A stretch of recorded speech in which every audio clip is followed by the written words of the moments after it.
대한민국 정치의 길을 묻다 KBC 신년 특별 대담. 저는 진행을 맡은 유재광입니다. 오늘 KBC 신년 특별 대담은 새해 벽두부터 광주, 전남을 넘어 전국적인 이슈로 떠오르고 있는 광주, 전남 통합과 5극 3특 국가 균형 발전 얘기 해보겠습니다. 수도권 집중과 지방 소멸 위기 해소, 국가 균형 발전 어떻게 해야 하는 걸까요? 가능하긴 한 걸까요? KBC 신년 특별대담 김경수 지방시대위원회 위원장과 함께 해법을 모색해 보겠습니다. 위원장님 어서 오십시오. 예, 반갑습니다. 새해 복 많이 받으십시오.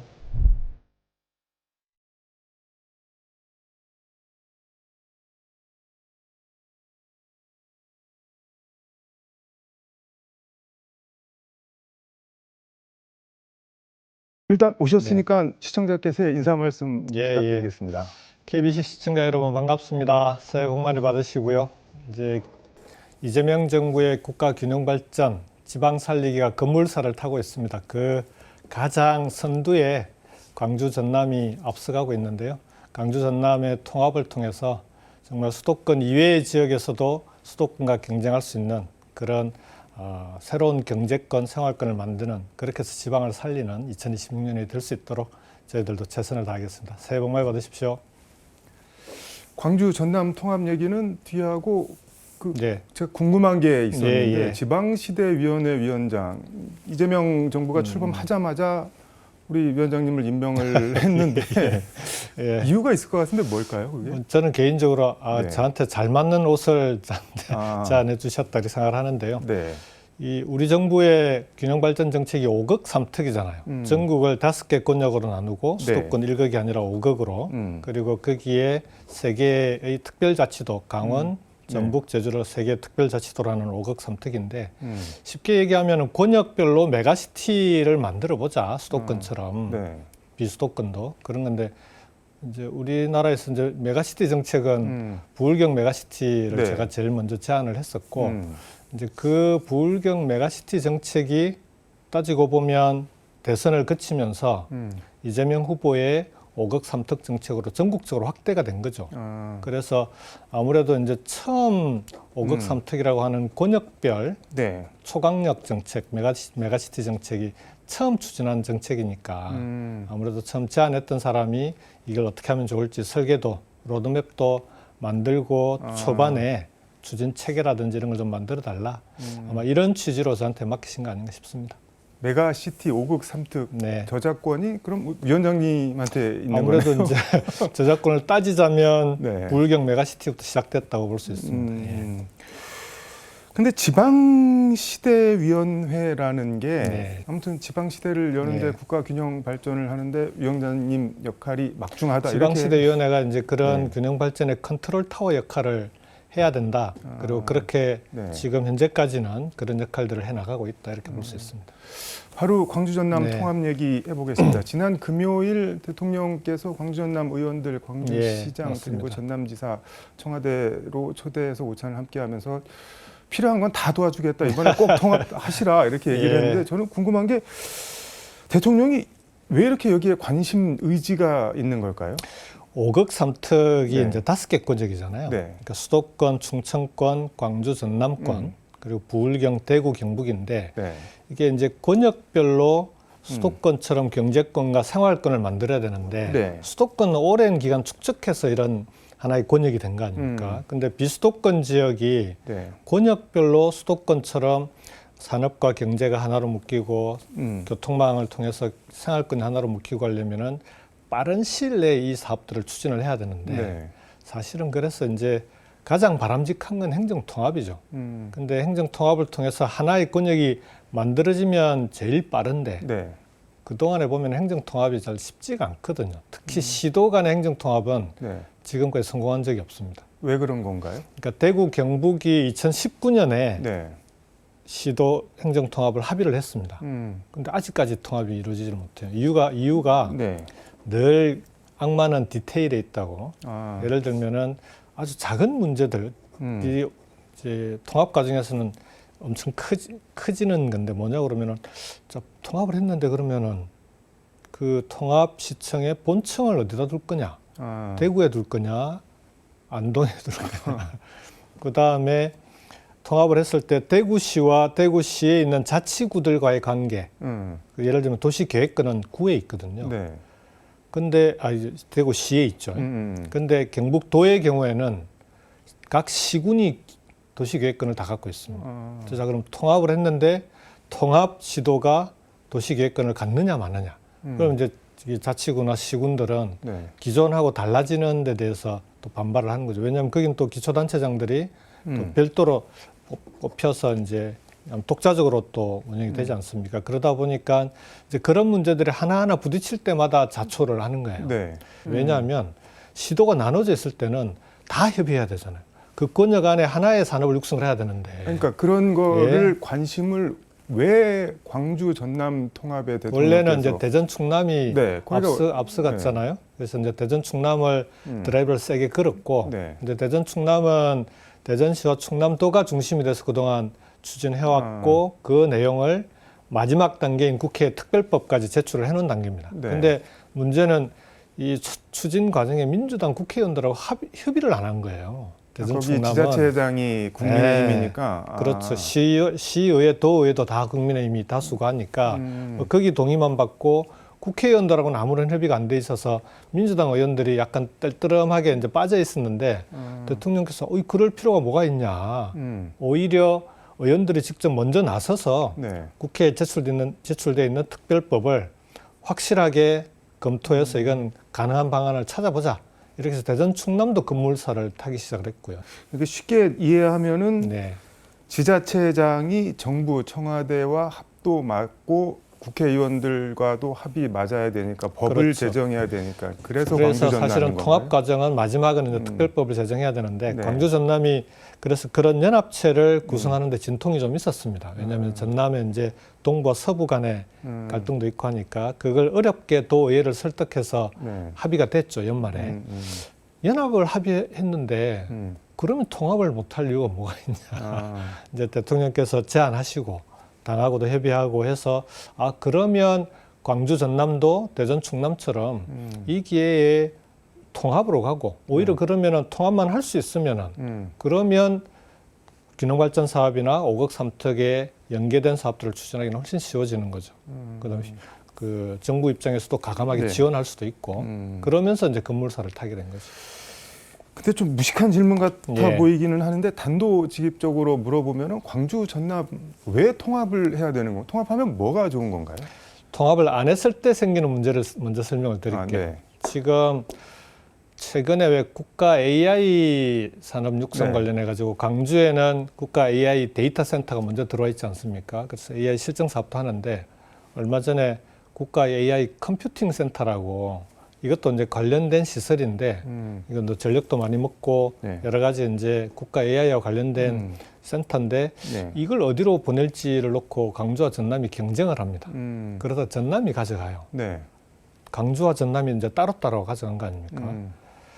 그러면은 여기에 관련된 국가 AI 사업을 추진할 수 있는 그 인재도 양성해야 되고, 네. 그다음 그와 관련돼 있는 R&D도 국가 R&D 사업도 붙여야 되고, 이제 여러 가지 복잡한 일들이 생기는데 광주 따로 전남 따로 해야 되는 거예요. 근데 이게 지금 통합이 되면 그러면은 광주 전남 권역 안에 정부 입장에서는 국가 AI 사업은 광주 전남이 한다. 그러면은 광주에 있는 지스트 전남대, 네. 전남에 있는 목포대, 순천대 이런 지역의 주요 대학들하고 함께 관련된 필요한 인재도 함께 양성하고 그러면은 그 AI를 운영해 나갈 때 필요한 R&D도 같이 붙이고 그렇게 해서 정부 입장에서는 국가 AI 네. 산업을 광주 전남의 권역별로 육성하는 게 훨씬 효율적이죠. 광주 전남 입장에서도 그렇게 해야 훨씬 속도도 빨라지고 그리고 실제 그 AI를 놓고 광주 전남이 경쟁할 이유는 별로 없는 거 아닙니까?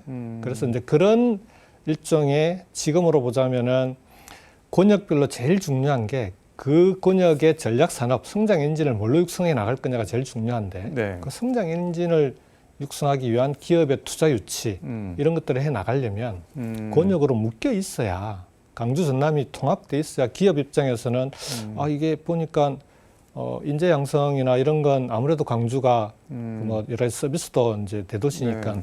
많은데 이게 광주로 가야 되냐 전남으로 가야 되냐 이렇게 고민하는 게 아니라 광주에는 R&D 센터나 이런 영역이 가고 그다음에 그와 관련돼 있는 데이터 센터나 이런 건 그럼 전남에 적정한 곳으로 가서 이걸 통합적으로 광주 전남 안에서 서비스를 받을 수 있으면 지원 서비스를 받을 수 있으면 기업 입장에서는 훨씬 투자를 결정하기가 쉬워지는 거죠. 실제로 기업들이 그걸 요구를 해요. 그러니까 쉽게 얘기하면은 광주 전남이 소모적 경쟁 안 해도 되고 할 필요도 없고 그렇죠. 예. 1 더하기 1은 2가 아니라 3, 4 이렇게 맞습니다. 커질 수가 있다는 말씀인 예. 거네요. 그러기도 하고 네. 지금은 제일 중요한 게 균형 발전에서 제일 중요한 게요. 미래산업, 첨단산업 대기업들이 지역에 투자를 하느냐 안 하느냐가 제일 중요합니다. 그러니까 지역별로 전략산업을 아무리 육성하려고 해도 정부가 어느 시는 뭐 어떤 산업 네. 뭐 이런 걸 다 정하는데 산업을 정한들 네. 기업이 투자하지 않으면은 그 산업 육성이 안 되잖아요. 근데 이제 기업이 투자할 때 그러면 네. 기업은 뭘로 투자하냐? 음. 정부가 설득한다고 기업이 그 지역을 가지 않습니다. 조건으로 움직이죠. 자기들이 투자할 수 있는 조건이 그 지역에 맞느냐 안 맞느냐가 제일 중요하거든요. 광주 전남이 따로따로 기업과 협의하는 것과 네. 하나의 권역이 돼서 기업들에게 특히 AI와 관련된 투자 또는 에너지가 중요하지 않습니까? 에너지와 관련된 기업들에게 광주 전남에 투자를 해달라라고 얘기하는 게 광주 전남이 경쟁할 때하고는 기업 입장에서는 전혀 다른 차원의 얘기가 되는 거죠.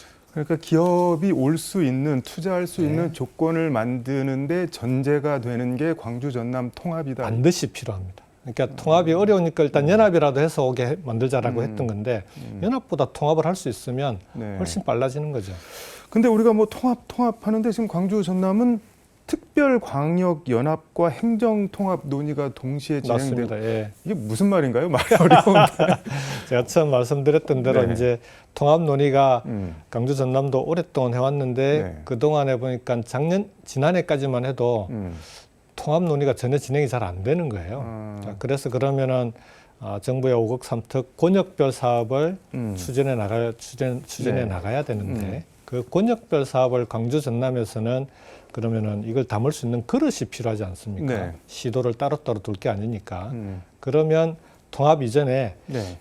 광역 연합을 먼저 만들자. 그렇게 해서 대중교통망도 공동으로 추진하고 네. 그 다음에 방금 말씀드렸던 그런 전략산업과 관련돼 있는 성장 엔진이 될 수 있는 기업도 공동으로 유치하고 그런 걸 연합을 통해서 하자고 이제 연합이 추진이 된 거죠. 네. 그리고 12월 달에 전남도의회까지 합의가 돼서 이제 관련된 조례가 통과가 됐습니다. 근데 이제 광역연합을 구성하고 있는 단계죠. 광역연합 사무처와 광역연합의회가 함께 만들어지는 거죠. 이걸 통해서 통합되기 이전에 광주 전남의 공동사업을 이 연합을 통해서 이제 추진한다. 이게 지금 진행되고 있었던 거거든요. 그러니까 사업은 연합체로 추진을 하면서 동시에 예. 통합도 같이 해나간다는 말씀인 근데 건가요? 이제 이게 먼저 합의가 됐는데 연초가 되면서 통합에 불이 붙어버린 네. 거예요. 그러면서 사실은 원래는 연합을 통해서 이제 어느 정도 기간을 통해서 신뢰도 쌓고 일종의 기능 통합을 하고 행정 통합으로 자연스럽게 넘어가지 않겠냐 예측을 했던 건데 뭐 연합 합의를 해보니까 광주 전남 입장에서는 이 통합 못할 것도 없네 이렇게 된 거죠. 그러면서 통합 논의가 생각보다 빨리 불이 붙은 거예요. 그래서 이제 연합은 연합대로 추진이 되지만 행정 통합은 아무래도 이제 협의도 해야 되고 여러 가지 합의해야 될 게 많지 않습니까? 네. 그 다음에 나중에 6월 달에 통합 선거도 치러야 돼요. 통합 선거가 치러져야 그 전에 통합이 가능. 합의는 할 수 있죠. 합의를 하고 특별법을 통과시켜야 통합 선거를 치를 수 있는 거죠. 근데 통합 사업을 하려면 그러면 기존의 연합체가 통합에 이제 일종의 좀 디딤돌 같은 역할을 할 수가 있는 거죠. 지금은 통합을 하기 위해서는 양 시도 간의 일단 합의, 두 번째는 의회나 또는 주민투표를 통해서 시도민의 동의, 마지막으로 그 동의를 거친 다음에 시도 통합을 위한 각종 특례를 담은 특별법의 국회 통과. 이 세 단계를 거쳐야 됩니다. 그래서 아마 지금 프로세스상으로는 네. 15일까지 특별법을 총리실이 주관해서 특별법을 마련한다. 이렇게 돼 있습니다. 그걸 왜 총리실이 주관하나요? 원래는 이제 행안부에서 하게 되는데 광주 전남의 통합을 신속하게 또 정부가 책임 있게 추진한다라고 하는 상징적 의미에서 총리실이 주관하는 걸로. 왜냐하면 관련 부처들이 많잖아요. 그 부처들 다 이게 이제 협의를 해야 되는데 행안부가 협의를 하면은 또 이게 시간이 걸리거든요. 아예 총리실이 그냥 다 모아서 다부처 협의를 일거에 진행하겠다 이런 의미입니다.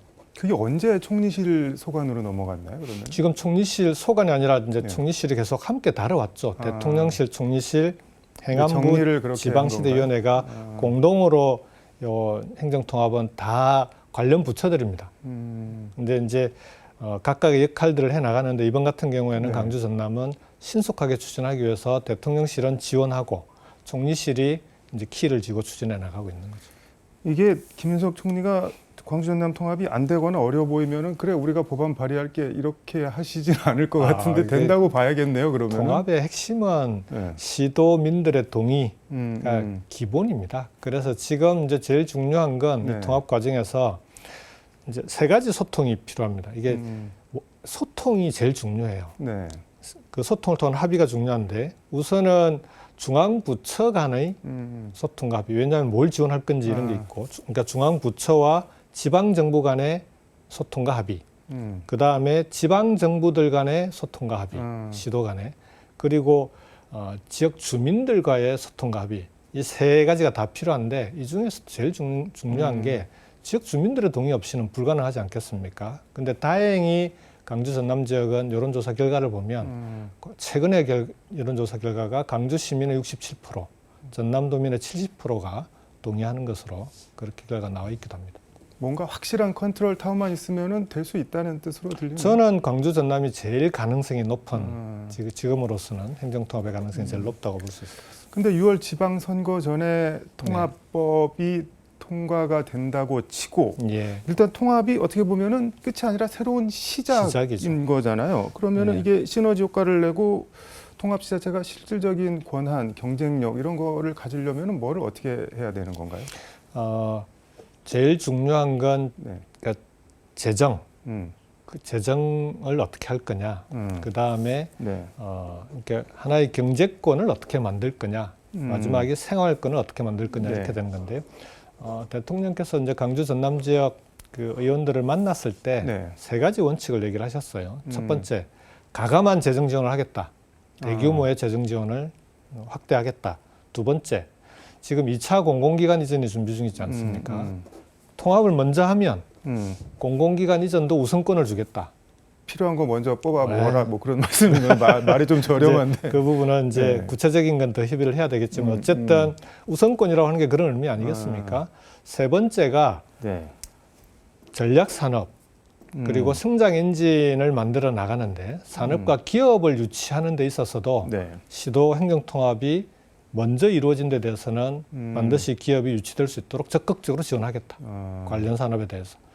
그게 제일 중요한 세 가지를 다 이제 이렇게 지원해 줄 테니 시도 행정통합에 대해서는 먼저 통합하는 곳에 대해서는 이렇게 지원해 주겠다라는 약속을 하신 거죠. 금요일 청와대 오찬 갔다 온 의원한테 얘기를 들어보니까는 대통령께서 이런 말씀을 하시면서 예. 이게 이렇게 전폭적으로 밀어주면 이게 광주 전남 호남이니까는 민주당 정부니까 지원한다 그런 소리를 듣는 거를 감수하시고도 하겠다고 하는데 근데 이제 그런 얘기가 나오지는 네. 저는 않을 거라고 보는 게요. 아니 뭐 그런 얘기가 나와도 대통령은 의지가 그런 얘기가 나오더라도 이건 해야 되는 일이라고 생각하시는 겁니다. 그러니까 이제 그런 의미도 있는 거죠. 네. 원래 균형 발전, 그 다음에 지방 분권이 성공하려면 제일 중요한 게 대통령의 의지입니다. 지금까지 20년 넘게 균형 발전을 추진해 왔는데 네. 그나마 성과를 조금이라도 냈던 게 참여정부잖아요. 참여정부 때는 노무현 대통령이 균형 발전에 대한 의지가 워낙 강하셨고 대표적으로 균형발전위원회가 이제 국정과제위원회인데 대통령 직속에 균형발전위원회 모든 회의에 대통령께서 다 참석하셨다는 거 아닙니까? 그때처럼 이재명 대통령도 지금은 거의 모든 회의에서 균형발전, 지방 살리기 얘기를 회의 때마다 강조를 하고 계시거든요. 그래서 그런 대통령 의지가 강력한 상황이기 때문에 저는 행정통합은 무조건 간다. 두 번째로 강주 전남뿐만 아니고 네. 지금 행정통합을 추진하고 있는 곳이 대전 충남도 있고요. 부산 경남도 추진하고 있습니다. 네. 그래서 어느 지역이 됐든지 간에 먼저 행정통합을 합의하고 추진하는 곳에 대해서는 먼저 거기에 대한 지원과 인센티브를 주겠다는 겁니다. 그래서 그게 이제 지금은 오히려 그런 정부의 정책을 강주 전남 지역이 호흡을 맞춰서 앞서 나가고 있는 거죠. 알겠습니다. 얘기를 국가 균형 발전으로 좀 확대를 해서 해보겠습니다. 왜냐하면 평소 이게 수도권 집중, 이게 단순히 지역 불균형 이런 정도가 아니라 대한민국의 구조적 위기다 이렇게 말씀하시는 어떤 말씀이실까요? 수도권 일극 체제, 네. 그리고 그동안은 수도권의 성장으로 대한민국의 성장을 이끌어온 이게 이제 정보화 시대가 되면서 더 심해졌습니다. 그 이전에는 산업화 시대는 그래도 산업시설들이 조금 나눠져 있지 않았습니까? 근데 90년대 접어들면서 네. 정보화 시대가 된 다음에는 잘 생각해 보십시오. IT 네. 투자, 디지털 산업, 관련 산업 투자 이런 게 어디에 집중됩니까? 다 판교에 거의 다 수도권입니다. 그러면서 판교밸리도 생기고 인천 송도도 생기고 그런 거 아닙니까? 이게 이제 정보화 시대는 불가피했던 건데 그래서 그 시기의 균형 발전이 민간 기업의 투자가 수도권에 계속 거의 뭐 90% 이상 집중되니까 공공기관, 행정기관이라도 지방에 내려보내자.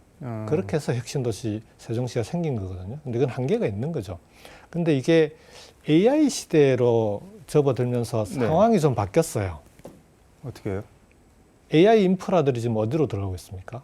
광주 전남 유치하려고 지금 유치도 유치지만 AI 인프라 대표적인 인프라가 데이터 센터 아닙니까? 네. 지금까지 기업들이 데이터 센터를 세우겠다고 발표한 게 다 지방입니다. 왜 그런 건가요? SK의 울산 데이터 센터, 그다음에 이번에 삼성 같은 경우에도 광주 전남에 네. 데이터 센터가 전력을 많이 먹습니다. 기존의 산업시설과는 비교할 수 없을 정도로 엄청난 전력을 많이 근데 먹습니다. 궁금한 게 그 네. 데이터 센터라는 건 도대체 뭘 하는데 이렇게 전기 먹는 하마가 AI를 네. 가동하려면 그 AI의 이제 반도체 칩부터 해서 서버가 다 돌아가야 되는데 그 자체가 전기도 많이 먹고 열도 많이 생기니까 용수도 많이 필요로 하고 그래서 수도권에는 AI 시대의 인프라를 이제는 과거처럼 집중할 수가 없는 거예요. 뭐 발전소를 지을 수도 없고 그렇죠. 그 다음에 또 관련 시설들이 갈수록 기후위기 시대에는 재생에너지가 중요해지지 않습니까?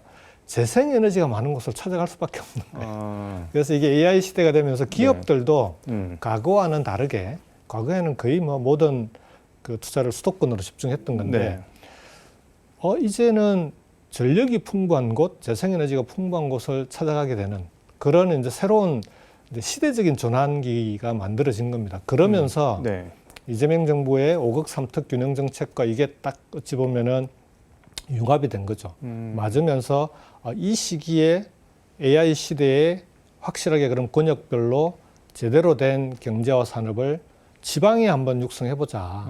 근데 이렇게 하지 않으면 이제 대한민국의 미래가 없는 거죠. 수도권에 투자할 수도 없고 지방을 이렇게 살려야 되는데 이제 기업들이 이렇게 지방으로 투자하고 오게 만들어야 되는 게 이제 지금 대한민국 입장에서도 꼭 필요한 상황이 됐거든요. 근데 이제 기업들이 선뜻 그 투자를 지방으로 결정하지 못하는 데는 몇 가지 이유가 있습니다. 뭔가요? 이제 지금 데이터 센터 같은 경우에는 사람은 많이 고용을 하지 않으니까 지방으로 오는데 예를 들어 반도체처럼 사람을 많이 고용해야 되는데 고용해야 되는 사람들 중에 요즘은 반도체 공장 같으면은 10,000명을 고용하면 반도체 공장 하나를 팹이라고 하는데 팹 하나 만드는데 10,000명 정도 고용하거든요. 그 중에 5,000명 정도가 석박사예요. 그 분야의 석박사를 뽑아야 됩니다. 그래서 SK 하이닉스가 제일 처음에 용인과 구미를 놓고 어디로 갈 건지를 그 도시들 간에 이제 유치 경쟁을 했는데 뒤도 안 돌아보고 용인으로 갔잖아요. 그 문제 물어보니까 SK 하이닉스 임원들이 하나같이 하는 얘기가 구미로 가면 사람을 못 뽑습니다. 이런 그러니까 괜찮은 석박사를 어떻게 구미까지 뽑습니까? 안 온다 그런 말씀입니다. 뽑아도 구미로 내려보내면 다 그만둡니다. 이제 그때가 그런 얘기였거든요. 그래서 이번 정부에서 이게 반도체를 포함한 미래 산업, 첨단 산업 대기업들이 지방으로 이제는 투자를 해야 되는데 데이터 센터뿐만 아니라 반도체 같은 그런 대규모 고용이 일어나는 산업들도 투자를 해야 되는데 그걸 투자하게 만들려면 첫 번째 넘어야 될 허들이 네. 인재를 지방에서 육성을 해줘야 되는 거죠. 음. 그렇지 않습니까? 지방으로 투자해도 기업 네. 입장에서 우리가 필요로 하는 인재를 지방에서도 뽑을 수 있겠네라는 확신이 신뢰가 들어야 되는 거거든요. 그래서 이번 정부의 5급 3특 공약 중에 네. 또 하나의 핵심 공약이 서울대 10개 만들기가 들어가 있는 겁니다. 잠깐만 좀 약간 정리를 예. 해보자면 가령 그러니까 실리콘밸리 같은 경우는 거기에 있는 뭐 스탠퍼드나 버클리 그렇죠. 이런 지방의 공대에서 주요 대학들이 많이 애들이 가 있죠. 예. 근데 서울대 10개 만들기가 이게 뭐 10년, 20년 이 단기간에 되는 건가요? 근데? 그렇죠. 그런 이제 서울대 10개 만들기 공약을 얘기하면 네. 그걸 들으시는 국민들께서 야, 그게 제대로 되겠냐? 서울대 같은 대학을 전국에 어떻게 그렇게 10개씩이나 단기간에 만들 수 있겠냐? 투자를 한다고 한들 이게 이제 그건 약간의 오해가 있는 건데요. 서울대 10개 만들기가 네. 서울대하고 똑같은 대학을 전국에 10개를 만들겠다는 정책이 아닙니다. 지금 광주 전남의 경우에는 네. AI와 에너지잖아요. 지금 기본 전략 산업이 음. 권역별로 전략 산업을 정합니다. 5대 권역별로 아. 전략 산업을 정하고 네. 그 전략 산업과 연계된 네. 기업들을 투자하게 만드는 게 핵심입니다. 자, 그럼 그 기업들과 공동으로 네. 당신들이 필요로 하는 게 1번이 인재라고 하니 그러면 지역에 있는 주요 대학들, 광주 전남의 주요 대학이 어디 있습니까? 광주과학기술원, 지스트, 전남대, 한전공대도 생겼잖아요. 네. 한국에너지공대, 목포대, 순천대, 그리고 주요 사립대들이 있는데 이 지역에 있는 대학들을 집중적으로 투자해서 서울대 이상 가는 수준으로 올려보자라는 겁니다. 그 전략 산업 분야는 그러니까 에너지 AI 분야, 반도체 관련해서 AI 분야, 그렇죠. 그러면은 그걸 수준으로 올리는 과정에 정부는 대학에 투자하고 정부가 투자한 걸 기업과 함께 기업 임원들이 직접 대학에 와서 네. 뭐 수업도 같이 할 수 있고 연구도 같이 할 수 있고 지금까지는 이제 기업과 대학이 벽이 엄청 쳐져 있었잖아요. 이런 규제들을 확 풀어서 네. 기업이 자기들이 필요로 하는 인재를 대학과 함께 스스로 같이 양성할 수 있는 체계를 신속하게 만들어 보자. 근데 이게 단기간에 가능하냐라고 하시는데 네. 한전공대가요. 네. 올해 이제 처음 졸업생을 배출합니다. 근데 대학 관계자들에게 물어보면 한전공대의 수준이 에너지 분야는 지금은 거의 탑급으로 올라왔다는 거거든요. 그만큼 투자하면 지방에 있는 대학도 수준이 급속하게 올라옵니다. 대표적인 예가 카이스트, 포스텍 같은 거 아닙니까? 네. 카이스트는 우리 가기부에서 투자하는 곳이고 포스텍은 민간 사립대학인데 포스텍에 그 다니는 학생들한테 네. 학생 1인당 1년 그 들어가는 교육비가 서울대의 2배입니다. 이제 그런 투자가 이루어지면 포스텍 같은 그런 세계적인 대학도 가능하다는 거죠. 그래서 자, 이제는 서울대 10개 만들기라고 하는 게 사실상 카이스트 10개 만들기, 포스텍 10개 만들기 같은 건데 그 전략산업, 그 권역에 네. 전략산업 분야의 카이스트, 포스텍을 전국에 전략산업별로 특성화해서 대학의 수준을 올려보자라는 거고 이 부분은 기업들도 그렇게 한다면은 자기들도 함께해서 이건 단기간에 성공시킬 수 있겠다라고 얘기들을 합니다. 지금. 근데 가령 지스트나 네. 켄텍, 에너지공대 나와서 나 서울로 취직할 거야 이렇게 돼버리면 어떻게 되는 지금은 건가요? 그렇죠. 왜냐하면 네. 근데 기업이 내려오면은 굳이 그렇죠. 올라갈 일자리가 필요가 없다. 있는 기업들이 지금까지는 수도권에 다 투자를 했는데 자, 그 기업들에게 우리가 이렇게 지역에서 인재들을 양성할 테니 이제 지방에 투자해보자. 이게 이제 좀 가능해진 게요. 이게 이제 이재명 대통령께서 운이 좋다라고 하시는 게 한미 관세 협상이 타결됐잖아요. 네. 한미 관세 협상 타결 이후에 물론 그건 노력으로 타결한 거지만 대통령과 대기업 총수들이 타결 직후에 네. 그 대통령실에서 같이 회동을 한번 했어요. 그때 대기업들이 밝힌 게 네. 앞으로 5년 동안 1,400조를 국내에 투자하겠다는 계획을 밝힙니다. 그게 관세협정은 미국에 투자라는 거 아닌가요? 미국에 투자하는 건 그건 필요한 투자들은 하지만 네. 국내에도 1,400조를 투자하겠다라는 겁니다. 그러니까 이게 용인 반도체 특화단지 600조가 들어가고요. 그리고 나머지 800조를 그럼 뭐 투자를 해야 되는데 그 자리에서 대통령이 이제 부탁을 한 게 자, 그러면 그 국내 투자를 네. 지방에 투자해 주세요. 뭐라던가요? 그러니까 총수들이? 그러니까 대기업 총수들이 이제 거기에 대해서는 그 자리에서는 알았다 하고 이제 나왔겠죠. 이게 이제 많이 보던 장면인데 정권이 출범하면 대통령이 부탁하고 요청하고 대기업들이 하겠다고 약속하고 이렇게 하는데 그동안에는 그렇게 요청해도 수도권에 필요한 만큼만 투자했잖아요. 네. 이제 지금은 상황이 좀 달라진 게 대기업들도 AI 시대에 투자를 해야 돼요. 반도체 투자도 해야 되고 AI 관련 투자도 해야 되고 그다음에 기존에 각 지방에 있는 생산 시설들, 기존 제조업들, 네. 그 제조업들도 AI 전환을 해야 됩니다. AI 공장으로 바꿔야 되는 거죠. 피지컬 AI도 들어가야 되고 로봇 소위 이제 로봇이 투입도 돼야 되고 이런 네. 게 이제 기업들도 자기들도 투자가 필요해진 시대가 돼버린 거죠. 자, 그 과정에 그러면 그걸 가능하면 지방에 투자를 하자. 대기업들이 지금은 네. 이 협의를 해보면 과거와는 전혀 달라졌습니다. 이제 구체적으로 지방에 그럼 투자를 어떻게 해야 될지, 자, 지방에 투자를 하는데 뭐가 필요한지, 네. 필요한 걸 요구하기 시작을 하는 거죠. 야, 인재 양성이 필요하다. 그럼 인재 양성 우리가 정부가 서울대 10개 만들기 기존 5국 3특 정책이 있는데 요거 함께 해봅시다. 두 번째, 그래서 이게 기업이 투자할 수 있도록 만드는데 필요한 지원책을 묶어가지고 네. 성장 엔진 5종 패키지라고 만들었습니다. 뭔가요? 이렇게까지 우리가 지원해 줄 테니까 지방에 한번 투자해 보지 않겠습니까? 라는 건데 첫 번째가 인재 양성. 지금처럼 서울대 10개 만들기처럼 필요로 하는 네. 그 분야의 인재는 확실하게 지방에 있는 대학을 혁신해서 함께 양성하자. 두 번째, 그 과정에 이런 이제 연구개발이 많이 지금 R&D를 기업도 네. 투자하고 정부도 투자해야 되는데 정부 R&D는 그 기업이 투자하는 그 산업 분야는 몰아서 그쪽에 투자해 줄게. 지금은 다 경쟁 시스템이거든요. 근데 그 경쟁 시스템이 아니라 이제 R&D를 전략 산업 분야는 투자하는 기업이 있는 그 지역에 몰아준다. 세 번째가 이거보다 기업들이 더 요구하는 게 네. 규제 완화입니다. 왜냐하면은 기업들이 지금 빠르게 기술을 개발하고 있는데 네. 이걸 사업하려면은 실증을 해야 되잖아요. 사업하기 전까지 이걸 제대로 이제 실험을 해서 문제 없다라는 걸 밝혀야 되는데 네. 실증 과정이 우리나라는 너무 힘들어요. 왜냐하면 우리나라 규제 방식이 네. 할 수 있는 것만 딱 정해져 있습니다. 법에. 나머지는 못하게 돼 있어요. 근데 미국 같은 경우는 미국이나 중국, 유럽 같은 경우에는 할 수 없는 것만 정해져 있고 나머지는 다 할 수 있습니다.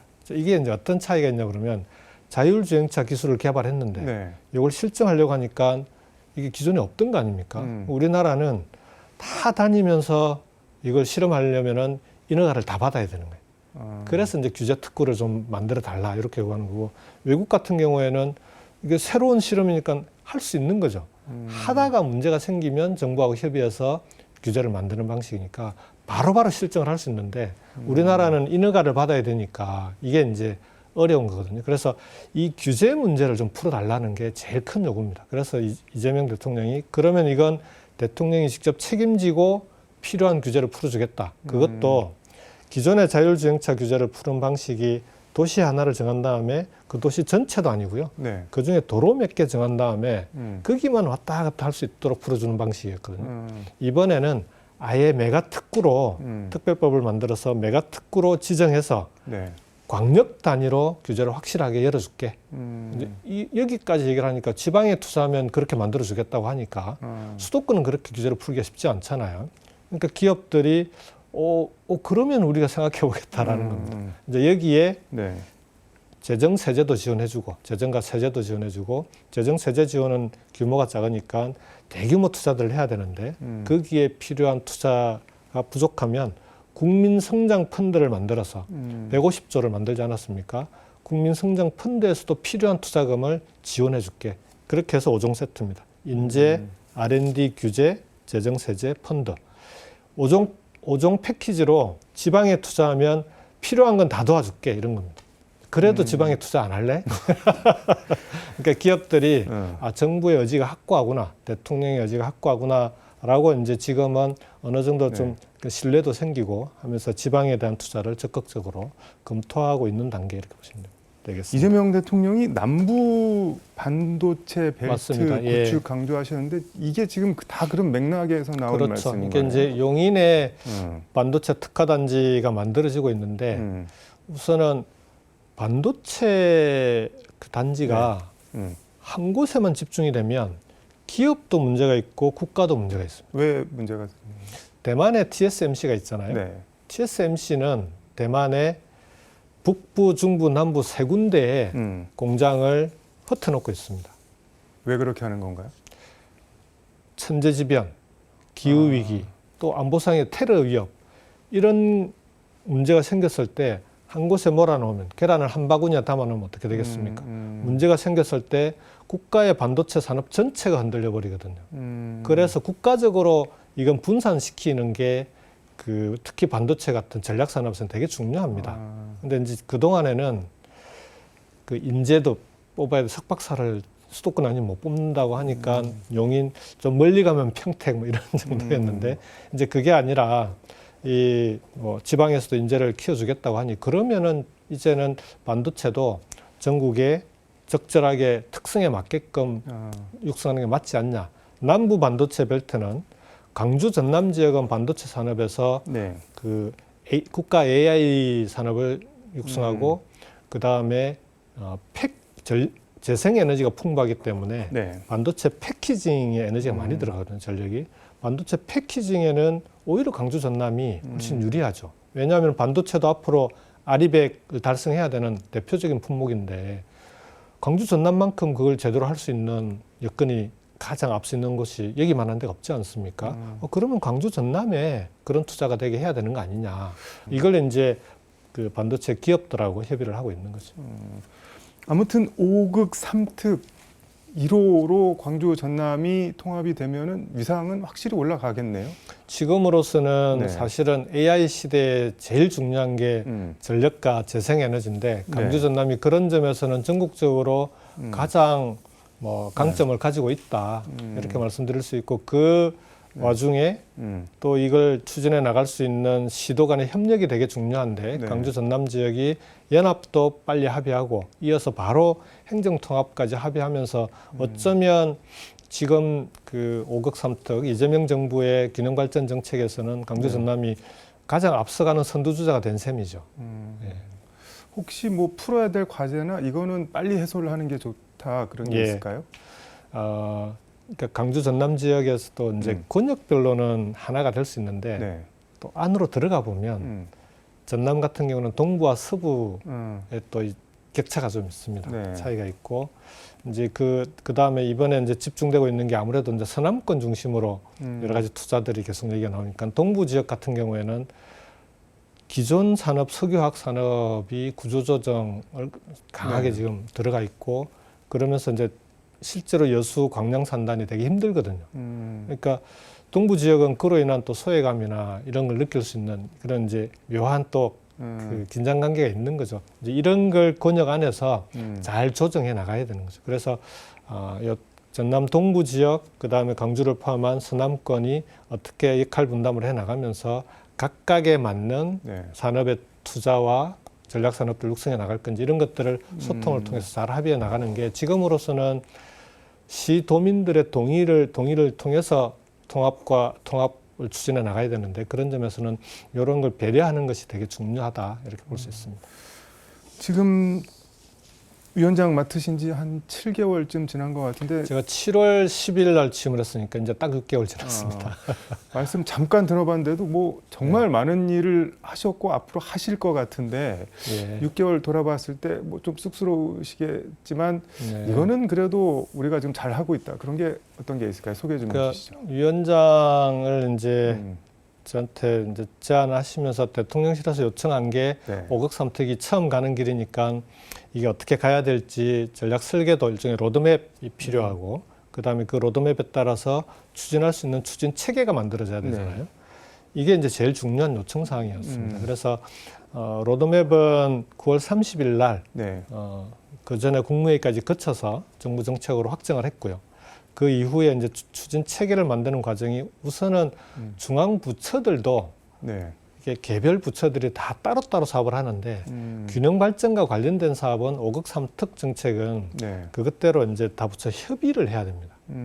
그 부처 간의 협의가 되게 중요하거든요. 계속 칸막이가 쳐져 있는 채로 사업을 진행하다 보면 사업이 산으로 갑니다. 그러니까 예를 들면 서울대 10개 만들기가 전략산업과 연계한 대학 지원 사업인데 전략산업이 빠져버리고 교육부가 그냥 지방의 지방 거점 국립대학을 지원하는 사업으로 가버리면 그러면은 균형발전 사업이 안 되는 거죠. 이제 그러면 산업부와 교육부의 협업이 되게 중요한 거죠. 누가 정리를 해서 추진을 그래서 하나요? 그걸 추진 체계를 네. 총리실에 다부처 협의체를 만들었습니다. 이게 왜냐하면 이제 지방시대위원회가 그동안에는 이런 협의를 실무적으로 그 부처들하고 협의를 해왔는데 네. 이게 이런 방식으로는 이제 강력하게 추진하기가 쉽지 않겠다. 그래서 이제 대통령과 총리께 이제 부탁을 드렸죠. 이게 총리실에 아예 다부처 협의체를 추진 체계를 두는 게 좋겠습니다. 그렇게 해서 지금 연말부터 이제 그 부처 협의체 그 논의가 시작이 됐고요. 회의가 이제 시작이 됐고, 그래서 중앙 부처의 추진 체계 협의체는 만들어졌는데 네. 이제 다음 단계가 지방 정부들도 네. 5급 3특 권역별로 이제 이제 협의 구조가 만들어져야 되는 거죠. 그게 이제 연합과 통합인데 이제 아. 지금은 이제 거기에 드라이브를 걸고 있는 거죠. 그래서 이런 추진 체계가 중앙 부처의 추진 체계, 지방 정부의 추진 체계가 만들어지면 그러면은 그 다음부터는 이제 사업들을 쭉쭉쭉 벌려 나가면 되니까 아무래도 이제 네. 제가 지금까지 해왔던 로드맵 그리고 추진 체계를 만드는 게 지금으로서는 이제 막바지 단계에 있다 이렇게 볼 수 있을 것 같고요. 이제 그 과정에 네. 이게 그냥 뭐 설계도 만들고 추진 체계 만들면 사업이 없잖아요. 그래서 지방 정부들이 제일 깝깝해하는 게 예산 지원을 정부로부터 받는데 네. 그러니까 그 교부금 말고 나머지 보조금들은 다 꼬리표가 달려 있습니다. 다 공모 사업으로 해가지고 경쟁시키고 그러니까 자율적으로 추진할 수 있는 예산의 규모가 너무 적은 거예요. 그게 이제 우리 균형발전 특별회계 안에 공모 사업 없이 지원할 수 있는 게 이제 포괄 보조금인데 그게 3조 8천억밖에 안 됐습니다. 그래서 이제 정부 출범하자마자 그 국정기획위원회에서 바로 논의해서 요걸 2026년 예산은 10조 6천억을 늘렸습니다. 그러니까 3배 가까이 늘린 거죠. 그래서 이거는 이제 각 그 지방 정부들이 네. 자기들이 필요로 하는 사업을 자율적으로 정해서 할 수 있도록 하는, 그리고 이제 이런 지방 정부들의 재정 권한을 대폭적으로 이양하고 그 실제 통합을 하더라도 재정이나 권한이 함께 이양되지 않으면 실효성이 없는 거 아니겠습니까? 그러니까 재정 권한 이양이라는 게 쉽게 말하면 돈은 주는데 간섭은 안 하겠다 이런 거네요. 그렇죠. 그러니까 지방 정부가 돼야 되는데 지금까지는 지방 정부가 아니고 지방자치단체잖아요. 그러니까 전 세계 지방자치를 하는 나라 중에 지방 정부라고 하지 않고 단체라고 하는 나라가 우리가 일본밖에 없습니다. 그래서 이거는 지방도 이제는 지방 정부로서의 기능을 할 수 있는 자율권과 권한 재정이 가야 된다. 이 부분은 뭐 이재명 대통령도 워낙 생각이 확고하시고, 이제 그렇게 하려면 근데 제도적으로 개선해야 될 게 많습니다. 헌법부터 바꿔야 되거든요. 지방 정부가 되려면 헌법을 바꿔야 됩니다. 이제 헌법 바꾸기 전에는 공식적으로는 법적으로는 지방자치단체지만 회의석상에서 그리고 공식 문서에서는 지방 정부로 하자. 이게 대통령 지시사항입니다. 그런 지시가 벌써 내려갔나요? 네, 그래서 지금은 아마 잘 보시면 네. 정부 회의나 공개 회의 할 때 보면 다 지방 정부라고 합니다. 이제 그런 게 이제 함께 추진이 돼야 되는 거죠. 시간 거의 다 돼가서 예. 개인적인 질문 하나 좀 드려보겠습니다. 네. 오는 6월 지방선거 나오시는 거죠? 지금은 이제 네. 말씀드린 대로 5억 3특 균형발전 정책이라고 하는 게 네. 대통령께서 신년사를 발표하실 때 대한민국의 국가의 5대 대전환 프로젝트를 발표하셨는데 그중에 1번이 지방주도 성장입니다. 네. 그래서 그만큼 국가가 가장 중요하게 생각하는 정책 아니겠습니까? 지금은 이 정책이 성공의 길로 갈 수 있는 확실한 기초공사 토대를 쌓는 데 집중하는 게 제일 중요하고요.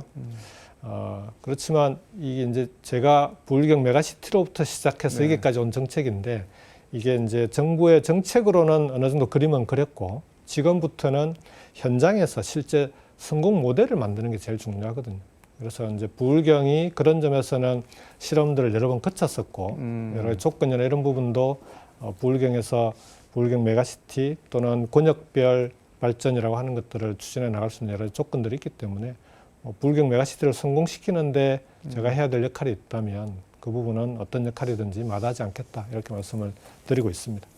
마다하지 않겠다는 말씀은 출마하시겠다는 말로 이해를 아직까지 제가 현직에 있기 때문에 알겠습니다. 제가 정치를 다시 한다면은 경남 말고 다른 데서 할 수 있겠습니까? 도민들께도 경남을 끝까지 지키겠다는 약속도 드렸었고요.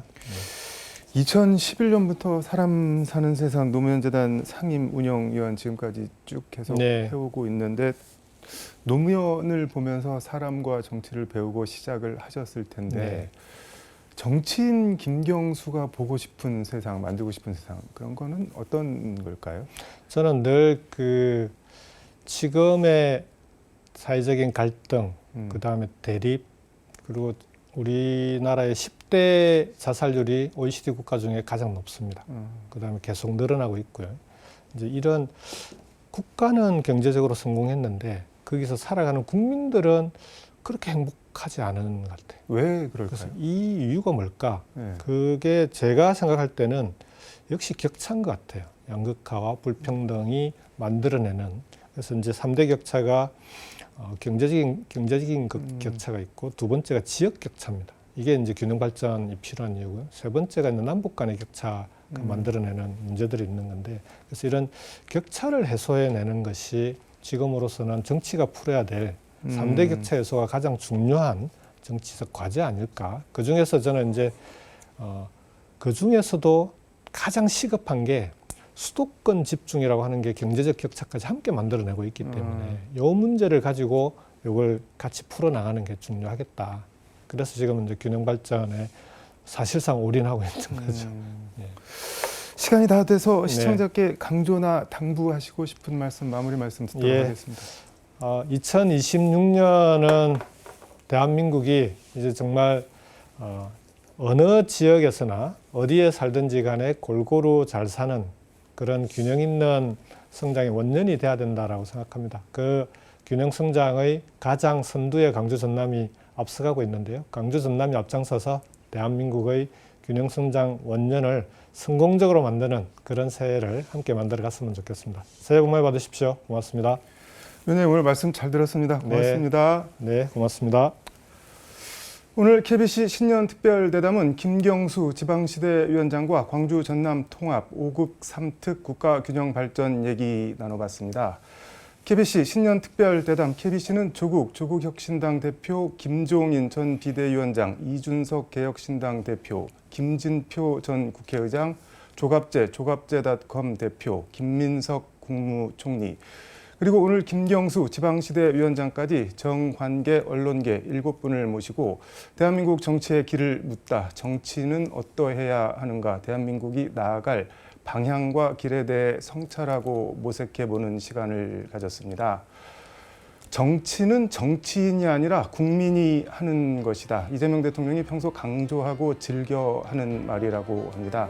저희 KBC 신년 특별 대담이 주권자이자 유권자인 시청자 여러분께 한국 정치를 이해하는 데 유력이나마 도움과 뭔가 의미를 줄 수 있는 유익한 시간으로 남았으면 좋겠습니다. 지금까지 시청해 주셔서 감사합니다.